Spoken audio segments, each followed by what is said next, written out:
Very very good morning friends. I hope आप लोग बहुत अच्छे हो गए। एग्ज़ाम है, सब लोग एग्ज़ाम डेट देख चुके होंगे। कुछ लोगों को शिफ्ट भी दिखी होगी, नई शिफ्ट नहीं दिखी होगी।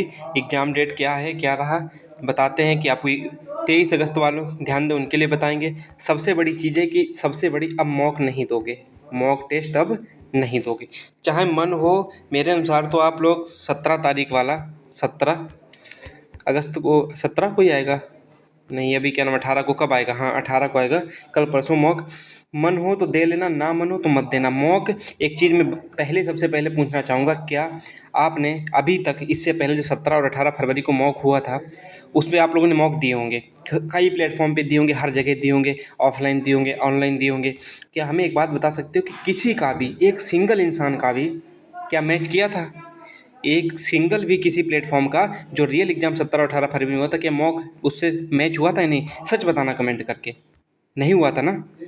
तो फिर क्यों टेंशन ले रहे? मॉक से हमारा क्या होगा? मॉक से कुछ नहीं होगा। हो सकता क्या यहाँ मॉक और जो फाइनल एग्ज़ाम होगा उसमें धरती आसमान का अंतर होगा। दूसरी बात, ऑनलाइन और ऑफलाइन में बहुत अंतर होगा। ऑनलाइन जब वहाँ बैठोगे जाके तो हमारी निगाहें बार बार घड़ी पे जाएंगी। तो वही चीज़ में बतानी है कि पहले घंटे तक हम अपनी निगाहें, पहली 1 घंटे तक, जब बेल बजेगी 1 घंटे बाद, तब तक हमें बिल्कुल नहीं ध्यान देना कि कितना टाइम हुआ कितना नहीं, क्योंकि बार बार देखो तो प्रेशर बनेगा, और जो प्रेशर है वही हमारे क्वेश्चन गलत करवाता है। क्या 30 और 31 वालों को पेपर कठिन आएगा? ये सब जो हाइप बन रही है ये सब गलत है, कुछ भी नहीं होगा। अभी हम आगे हर चीज़ पे बात करेंगे कि किसको नॉर्मलाइजेशन मिलेगा, क्या नहीं। चलो सबसे पहले एक चीज़ देख लेते हैं।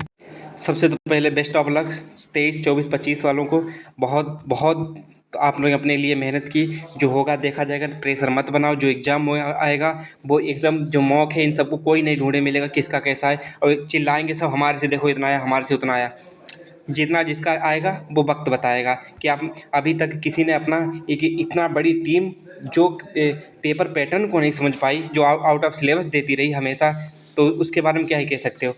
तो सबसे पहले आप हिंदी को इतना टारगेट लेके जाओगे, इतना लेके जाओगे। और हाँ, पेपर कैसा आता, कट ऑफ क्या जाएगी, कट ऑफ क्या जाएगी, पेपर पे डिपेंड करेगा पेपर कैसा आया, पहले से बता देना। कोई इसका कहते हैं ना कि बिना सिर पैर की बात होगी। मैथ में आप 15-16 क्वेश्चन करके टारगेट लेके जाओगे, और रीजनिंग में 44 क्वेश्चन तो कर ही सकते। जीएस में 22 क्वेश्चन सबसे लोएस्ट मैंने लिया है, और ये क्वेश्चन लगभग में 100 हमें लगता है 112 क्वेश्चन बनेंगे जाके, और 112 का मतलब 224 मार्क, और 224 कैसा भी पेपर आए इतने पे सिलेक्शन हो जाएगा। क्यों हो जाएगा? देखो, एक सिलेक्शन मतलब एक श्योरिटी बता रहे कि हाँ ऐसा करके जाओ। सिलेक्शन तो और कम पे होगी, वो तो पेपर पे डिपेंड करेगा, पेपर क्या आया है। सबसे पहले आप हिंदी को करना 20 क्वेश्चन, 15 क्वेश्चन जैसे भी आप करते हो उनको टिक लगा लेना, और जो ना हो उनको गोला कर लेना, ठीक है। फिर नेक्स्ट टाइम में करना। और सबसे पहले बात, एक बात बता दे रहे हैं आपको कि जब पेपर देने जाए तो सबसे पहले 10-15 सेकंड में आप एक चीज़ कंफर्म कर लिया करना, जब क्वेश्चन पेपर पढ़ना, कि हम इस क्वेश्चन को कर पाएंगे या नहीं कर पाएंगे। तुरंत उसको छोड़ देना, क्योंकि हमसे क्वेश्चन क्यों गलत होते हैं, क्योंकि लास्ट तक आते आते हम पे प्रेशर बनने लगता है, हमारा दिमाग घड़ी की साइड बढ़ने लगता है। जब अपना 100% नहीं दे पाते हैं तभी हमारे क्वेश्चन गलत होने लगते हैं, ठीक है। तो इतना रखोगे। अब हो सकता है यहाँ कोई मैथ में ज़्यादा कर जाए, हिंदी में कम, कोई रीजनिंग में ज़्यादा कर जाए, जीएस में कम, तो इतना तो आगे पीछे लेके चल ही सकते हो ना, इतना लेके चलना आराम से। और फिर मैं कह रहा हूँ, मैं इस कट ऑफ को नहीं बता रहा, कट ऑफ इतनी जाएगी, हम इतना आपको बता रहे कितना लेके चलना, ठीक है। तो कट ऑफ के बारे में इसमें कोई कनेक्शन नहीं इसका। कट ऑफ हमेशा पेपर पे डिपेंड करे, पेपर हार्ड आता या ईजी आ रहा है। सबसे पहले पेपर पैटर्न कैसा रहेगा, एक चीज़ हम आपको बता दें कि जो भर्ती बोर्ड पेपर बनाएगा वो सारे पेपर सेम से होंगे। और दूसरी बात ये है कि कोई कह रहा 23 को हार्ड आएगा, कोई कह रहा 30-31 को हार्ड आएगा, ईजी आएगा। सबसे पहले कोई फेक पेपर नहीं है, बहुत पेपर बने, अचानक 3 घंटे पहले बताया जाएगा ये पेपर उठा लो। ये नहीं बताया जाएगा कि हाँ ये पेपर आज बना है तो पहले बना है पेपर इस वाली शिफ्ट में चल जाए। कुछ नहीं पता किसी को कि कौन सा पेपर, जैसे कि 10 है, कितनी शिफ्टें हैं, 20 पेपर है ना, 5 दिन में 10 शिफ्ट हो रही हैं, 10 शिफ्ट में पेपर हो रहा है तो 10 पेपर होंगे, पेपर 20 बने हों, कितने भी बने पता क्या बने, तो उन पेपर में से कोई एक पेपर उठा लिया जाएगा। एक पेपर हाँ आज इस पहली शिफ्ट में जाएगा, एक पेपर उठा लिया जाएगा, कोई अगला पेपर एक दूसरी शिफ्ट में जाएगा। तो इसमें कभी कुछ नहीं कोई कह सकता है। आपने न्यूज़पेपर में देखा, और कंपनी भी ऐसा करने कि सब कुछ उसको गाइडलाइन दे दी गई थी, आप लोगों ने पढ़ा होगा कि इसमें पेपर का कुछ नहीं पता कि कौन शिफ्ट में कैसा दिया जाएगा। और दूसरी बात, ये कभी भी नहीं सत्य होता है कि आखिरी में आने वाला पेपर हार्ड होता है। 2 दिसंबर 2021 को यूपीएसआई हुआ था, सबसे इजी शिफ्ट आई थी। आप इसमें देखिएगा एसएससी जीडी में देखिएगा कि अभी 30 मार्च को पेपर दोबारा एग्जाम हुआ था, सबसे इजी शिफ्ट आई थी। तो इसमें क्या कह सकते, कुछ नहीं कह सकते पेपर ईजी आएगा या हार्ड आएगा। लेकिन एक चीज़ है, 30-31 वालों को पैटर्न जरूर पता चल जाएगा। ठीक है, क्या पता चल जाएगा? देखो मैथ एंड रीजनिंग का पैटर्न 23 से लेके कितना तक, 31 तक, 2-4 क्वेश्चन छोड़ के सेम रहेगा। पैटर्न की बात कर रहे हैं, ना कि क्वेश्चन की बात कर रहे हैं। तो आप 23 तारीख को, 24 तारीख, 25 तारीख को एनालिसिस करना खूब, तो 30 और 31 वालों के लिए एक बेनिफिट होगा कि उनको मैथ और रीजनिंग का पैटर्न समझ में आएगा। इस टॉपिक से क्वेश्चन ले रहे हैं तो वो उस टॉपिक पे ज़्यादा ध्यान देके जा सकते हैं। जैसे 15, 13 और 13 नवंबर से पेपर शायद शुरू हुआ था यूपीएसआई का, तो उसमें एपी आ रही थी, जीपी आ रही थी, जीपी एपी जो जियोमेट्रिक प्रोग्रेशन, ये सब क्वेश्चन आ रहे थे उससे। ठीक है, तो अगले वालों को पता चल गया था कि क्वेश्चन जो पेपर है, जो अर्थमेटिक प्रोग्रेशन और जियोमेट्रिक प्रोग्रेशन से आ रहे, तो लोग पढ़ के चले गए थे, फार्मूला ही तो बेस्ड था। उसी प्रकार यहाँ पर जैसे घन घनाव है, किस चैप्टर से घन घनाव से आ रहे या नहीं आ रहे, तो उन चीज़ों को लोग सीख लेंगे।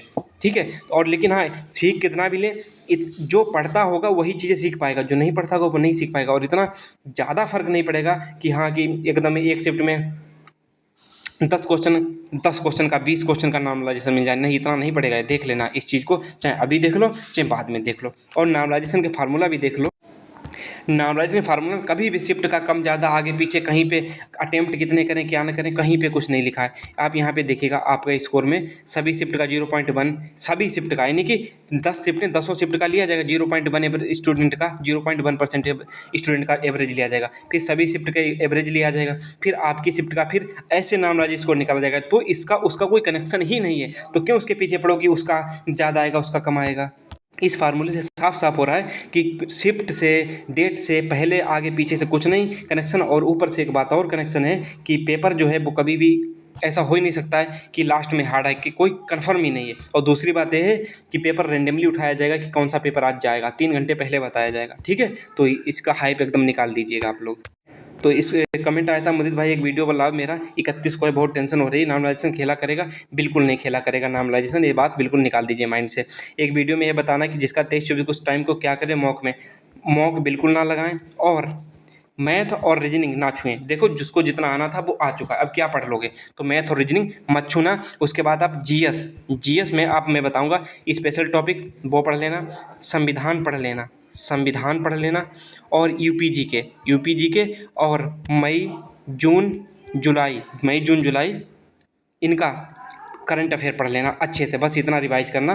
और क्या करोगे, हिस्ट्री छोड़ देना, हिस्ट्री मत पढ़ना। आप देखो हिस्ट्री में कुछ कर भी नहीं सकते, बाकी सारे सब्जेक्ट कभी भी रिवाइज कर सकते हो। और खुद को परेशान मत करो, खुद पे शांत रखो और कहो ऑल इज वेल और सब कुछ अच्छा होगा। अब देखो ये बात, नार्मलाइजेशन किस शिफ्ट को मिलेगा, नार्मलाइजेशन कभी कुछ नहीं पता कि नार्मलाइजेशन किस शिफ्ट को मिलेगा। और एक बात और है, पैटर्न लगभग में सेम रहेगा, जैसे कि लोग पैटर्न समझ भी जाएंगे तो ज़्यादा से ज़्यादा तो जो 23, 24 और 25 वालों का है इनको ही फ़ायदा मिलेगा, ऐसा तो नहीं लास्ट वालों को फ़ायदा मिल जाएगा।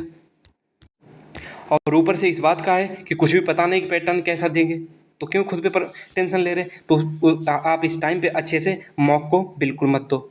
आप मॉक देना सही है, नहीं बिल्कुल मत दो मॉक, ख़त्म मॉक वाली। एग्ज़ाम में जाना, एग्ज़ाम में 1 घंटे घड़ी बिल्कुल मत देखना बार बार। ठीक है, घड़ी सामने होगी, घड़ी बिल्कुल बार बार मत देखना। नार्मलाइजेशन किस शिफ्ट को मिलो ये बात हमने बता दी, नार्मलाइजेशन का कुछ कनेक्शन नहीं है कौन सी शिफ्ट में आपका लास्ट में पड़ा या पहले पड़ा। 23 अगस्त वालों को, 24 अगस्त वालों को यही कहूँगा, बेस्ट ऑफ लक, और अच्छे से जाइएगा, एग्जाम को फोड़ के आइएगा। आपने पढ़ा बेस्ट पढ़ा है, खुद को समझाओ कि मैंने जो कुछ भी पढ़ा बेस्ट पढ़ा है। तो इसलिए मैं बार बार कहता हूँ कि एक माइंड में कुछ भी मत लाइएगा किसका पेपर कैसा आएगा क्या नहीं आएगा। पहला 23 अगस्त को हो सकता है कि 23 अगस्त के मार्क्स ना घटें। क्यों नहीं घटेंगे? क्योंकि यहाँ पे किसी को पैटर्न नहीं पता होगा, पेपर कैसा आ रहा है, तो पेपर उसी हिसाब से आप लोग पेपर करके आओगे। तो हो सकता है इस शिफ्ट को नार्मलाइजेशन का फ़ायदा मिल जाए, बाई चांस की बात कर रहे हैं। बाकी 0.1% इसका चांस है कि यहाँ 100% फ़ायदा ही फ़ायदा मिले। क्यों?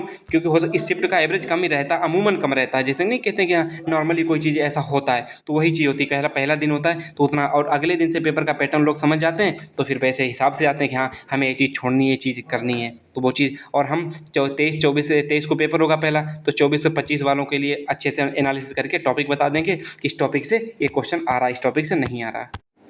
ठीक है, तो 30 और 31 वालों को पेपर कठिन आएगा? बिल्कुल नहीं आएगा, ऐसा कोई कुछ नहीं कहता कि नॉर्मलाइजेशन किसी को मिलेगा किसी को नहीं मिलेगा, कुछ नहीं कन्फर्म इसका। और 23 और 24 दो चीज़ों की ध्यान दें कि अब मॉक नहीं लगाना है, अब मॉक नहीं लगाना। और दूसरी बात, अब जीएस का रिवीजन करो, और हिंदी जरूर पढ़ के जाओ, हिंदी को 2 बार रिवाइज कर लेना, हिंदी को अभी कर जाओगे रिवाइज, इतना तो आपने पढ़ लिया होगा ना फास्टली, कि जैसे छंद के किस्में कितने क्या हैं, वर्ण कितने का। और हाँ, बहुत चीज़ें आपके साथ हो रही हैं कि हम अब भूल रहे हैं, ऐसा लग रहा है कि हम चीज़ भूल रहे हैं। मैं गारंटी के साथ कह रहा हूँ, आप कुछ नहीं भूल रहे। जब एग्जाम में जाना तो आपको हर चीज़ याद आने लगेगी, धीरे धीरे हर चीज़ याद आने लगेगी। आपको पता ही नहीं चलेगा कि हमारा एग्जाम कब निकल गया। 2 घंटे ऐसे लगेंगे 1 घंटे के बराबर थे। तो माइंड में जो कुछ हो उस सब चीज़ को निकाल दो, खुद को शांत रखो और कोई बुक पढ़ो। ज़्यादा लोगों से बात मत करो, ज़्यादा लोगों से बात मत करो कि हाँ उसने क्या पढ़ लिया, हमने क्या पढ़ लिया। जो भी तुमने पढ़ा बेस्ट पढ़ा, और खुद के अलग हो जाओ कि हाँ ठीक है, हमारा पेपर आ रहा है, हम अच्छे से पेपर देंगे, जो कुछ होगा एग्जाम के बाद देखा जाएगा। और देखो, खुद सोचो, प्रेशर भी लेके जाओगे, खुद सोचो कि अपने ऊपर प्रेशर भी लेके जाओगे तो आप क्या पाओगे, नतीजा क्या मिलेगा, कुछ नहीं मिलेगा ना। तो क्यों खुद पे प्रेशर लेना है। ठीक है, तो बाय बाय, टेक केयर, मिलते हैं नेक्स्ट वीडियो में। और आपके हमें लगता है सब डाउट कन्फर्म हो गए हैं, क्लियर कर देंगे। और बाकी आप हमें कमेंट करके बताइएगा, कुछ भी क्वेश्चन हो तो आप कमेंट करिएगा, हम उसको आपका कमेंट सेक्शन में रिप्लाई दे देंगे। जो लास्ट तक आया वो लिखे जय Hind, I am ready for paper, और हंसते रहिए, मुस्कुराते रहिए। ठीक है, बाय बाय।